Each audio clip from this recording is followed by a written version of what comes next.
Selamat datang di dunia di mana langit bisa sobek dan harus dijahit ulang agar cuaca, cahaya, dan bintang tetap seimbang.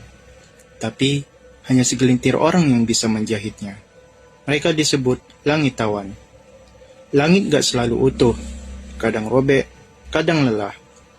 Dan saat manusia bilang, "Aduh, cuacanya jelek ya," ada seseorang di atas sana yang lagi ngejar deadline. Jahitannya harus rapi ini ya Kak Feb.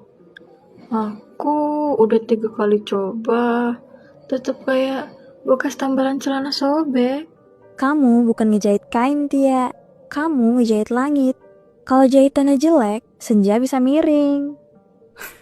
Senja miring, lo bayangin aja sunset kepleset ke selatan. Jadi Surabaya dapat sunset 2 kali gitu. Lumayan dong, bonus estetik. Ayo fokus. Robekannya makin panjang tuh. Kalau sampai kena ke jalur pelangi, unicorn bisa nyasar ke dimensi orang. Unicorn tuh beneran ada ya?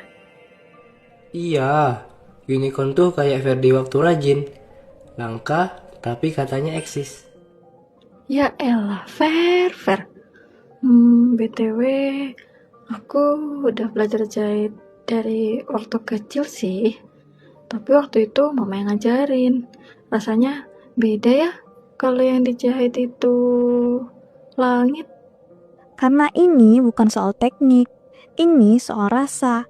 Kamu harus ngerti kenapa langit robek dulu baru bisa dibenerin. Kadang langit sobek karena badai, kadang karena petir.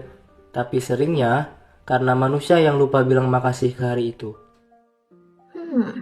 Jadi langit itu juga butuh dihargai ya? Sama kayak kita.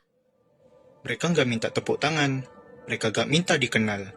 Mereka cuma pengen kamu lihat langit hari ini dan bilang, "Makasih udah bertahan."